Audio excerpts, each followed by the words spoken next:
En este vídeo vamos a abordar el tema de los bioelementos y las biomoléculas, correspondiente al temario de segundo de bachillerato, para resolveros alguna duda que os haya quedado cuando lo visteis en clase.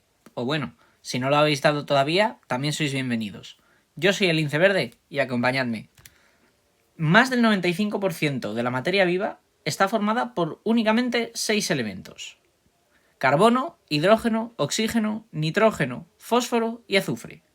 Y aquí la gran pregunta: ¿por qué estos y no otros que sean más abundantes en la corteza terrestre, como pueden ser el silicio o el aluminio?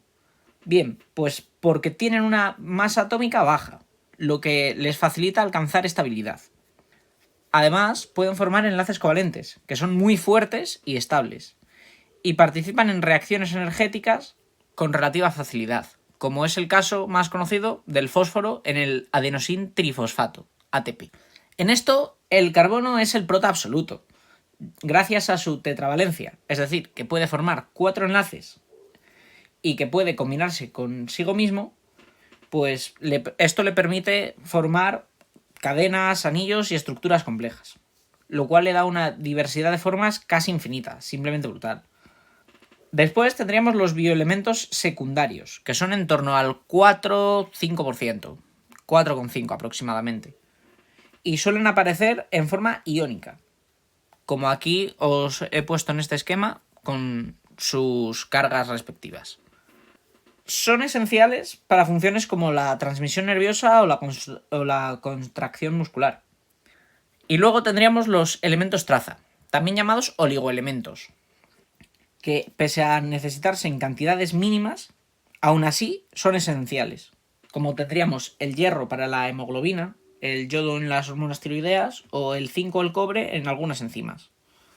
Bueno, de estos pueden preguntar en examen, sobre todo por la clasificación y tal vez algún ejemplo.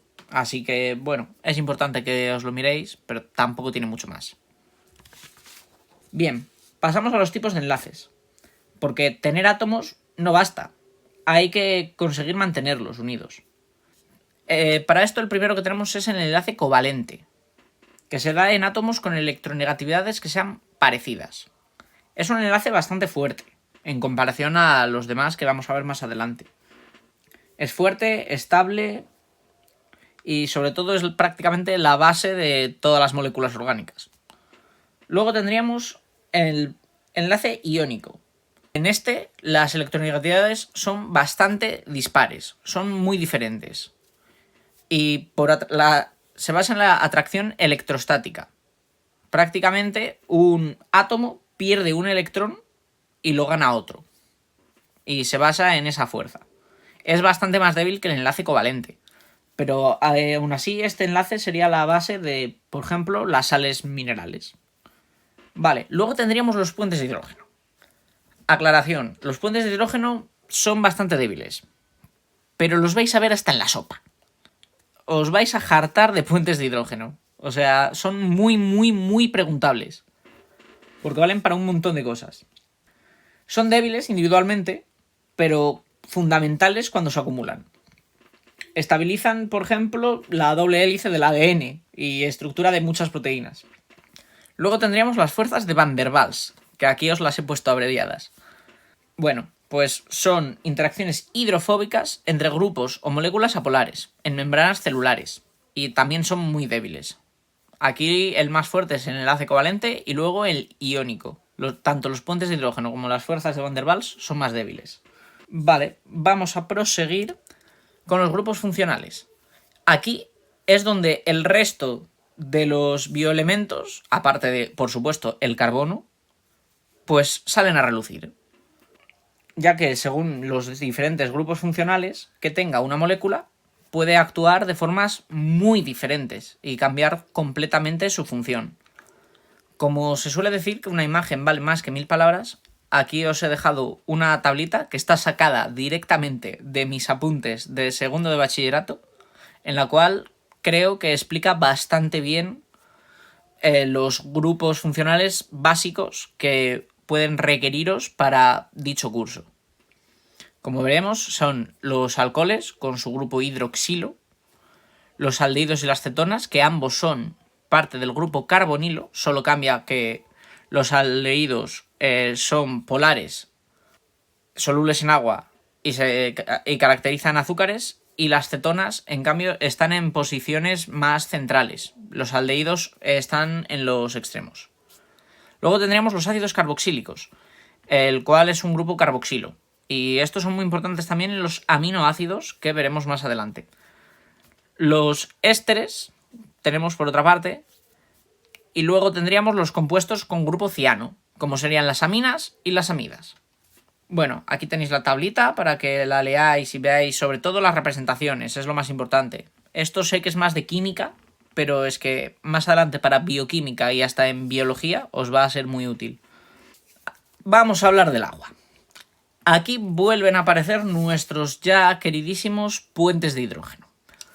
Aparte de haberos puesto aquí una frasecita de una canción de Amaral para animar un poco, vamos a ponernos serios con el agua, porque es la biomolécula inorgánica más abundante en los seres vivos, al punto de que hay medusas que prácticamente el agua es un 90 y mucho por ciento de su cuerpo. También es un dipolo permanente, pero no tiene carga neta.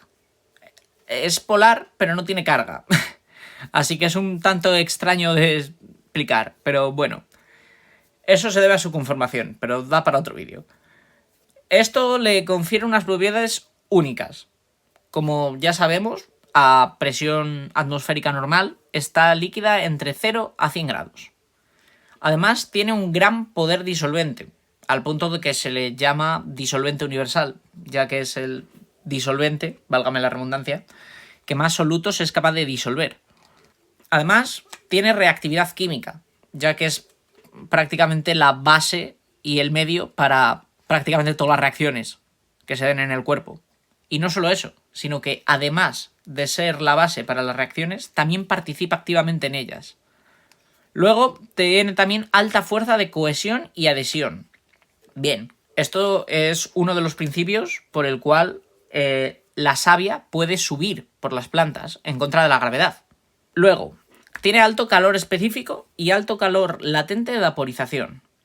¿Qué quiere decir esto?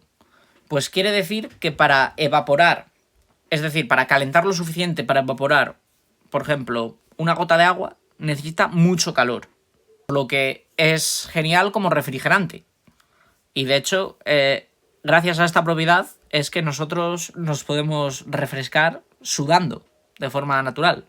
Bien, bueno, esto además es también por el motivo que requiere mucha energía para calentar agua. Vale, y su punto de mayor densidad es a 4 grados. Esto lo podemos ver bien, por ejemplo, con un vaso de agua con hielo. El hielo es agua en estado sólido, pero es menos denso que el agua líquida, por eso flota. Vale, como ya he hablado de estas propiedades, les confiere ciertas funciones, como pueden ser de disolvente, que se usa mucho en la industria bioquímica propiamente dicha, como ya he dicho, participa en multitud de reacciones orgánicas dentro del cuerpo, estructural y termorreguladora. Termorreguladora ya habíamos hablado de ella también con el tema del sudor. Vale, ahora vamos a hablar del estado coloidal. Lo podríamos llamar también el estado de la vida.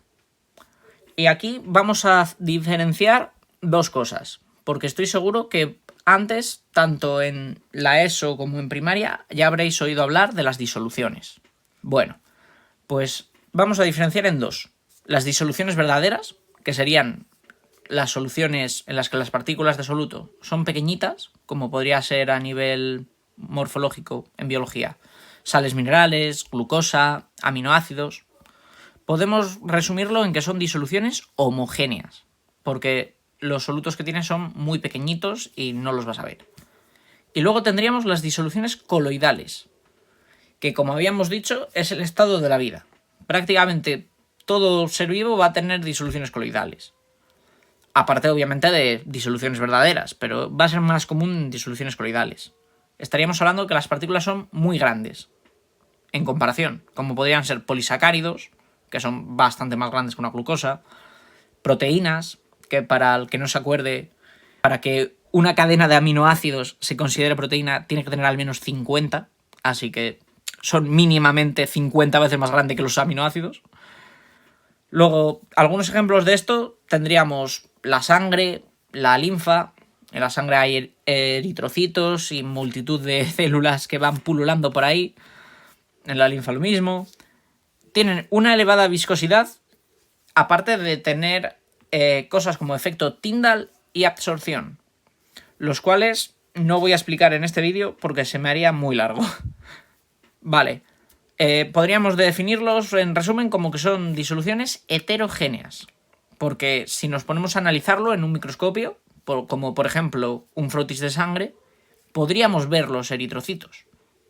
En cambio, en una disolución verdadera, si disolvemos sal en agua, por mucho que nos pongamos con un microscopio óptico, no vamos a ver granitos de sal en el agua, vamos a ver simplemente el agua. Vale, vamos a hablar ahora de los sistemas tampón, también llamados buffer. Sobre todo en cursos superiores lo vais a encontrar más como buffer. Pero bueno, que sepáis que sistemas tampón también se usa y es una nomenclatura perfectamente válida. Bien, su función es amortiguar los cambios en el pH. El pH es esta escalita que tenemos aquí, que mide la concentración de iones. Por ejemplo, para medir si es ácido, medimos la concentración de protón. Para lo básico, podríamos mirar la concentración de iones OH-, por ejemplo. Vale, vamos a hablar del tampón bicarbonato, que sería, por ejemplo, el que pasa en la sangre, en el cual el CO2 se junta con el agua, dando ácido carbónico, que se disociaría en protones, como ya habíamos dicho anteriormente, y bicarbonato. Es simplemente eso. Se basa en estabilizar para que no haya cambios bruscos de pH en la sangre, ya que un cambio brusco de pH podría desnaturalizar proteínas que pasaran por ahí, podría afectar a las células, podría mangarnos una avería importante. Así que es importante que se mantenga dentro de una escala relativamente cómoda, para que no pierdan las moléculas su función biológica principalmente. También tenemos el tampón fosfato. Este actuaría dentro de las células y tendríamos los siguientes iones que veis aquí, el H2PO-, los protones una vez más, y HPO2-. Que aquí os he hecho un dibujito maravilloso, bueno, más que dibujito, esquema, sobre cómo procede esta reacción. Tendríamos... Bien, vamos a hablar ahora de la ósmosis. Seguro que esto ya os suena, porque también se da en cursos anteriores. Pero bueno, las sales minerales realizan funciones osmóticas. Si se añaden partículas de un fluido a otro fluido, se suelen repartir de manera homogénea. En este caso estaríamos hablando de difusión. Imaginaos que tenemos un vaso. Si añadimos un líquido con partículas a otro, pues se van a difundir todo. Va a buscar repartirse de forma más o menos homogénea. Pero, ¿qué pasa si ahora entre esos dos líquidos separados les ponemos una membrana semipermeable? Pues solo va a dejar pasar el agua. Y en este caso hablaremos de ósmosis. Aquí tenéis un ejemplo con los eritrocitos, en el cual veis que si el medio es hipertónico, es decir, que tiene más sustrato afuera que dentro, el eritrocito va a tender a secarse, es decir, va a expulsar agua para intentar igualar concentraciones. Si es isotónica, como por ejemplo serían el Aquarius, sin ir más lejos, pues el intercambio de agua va a ser más o menos constante. Va a entrar más o menos la misma que va a salir. Así que no hay cambios muy bruscos ni nada. Sería lo más estable. Y si en cambio el medio es hipotónico, es decir, que tiene mucha menos cantidad de sales que el interior de la célula, o en este caso del eritrocito, pues el eritrocito va a buscar absorber agua y se va a hinchar hasta que puede ocurrir una lisis, es decir, puede llegar hasta explotar. Bueno, pues esto ha sido todo por el vídeo de hoy. Muchas gracias. Si habéis aprendido algo, pues me alegro. Y recordad, mirad la vida con mirada felina.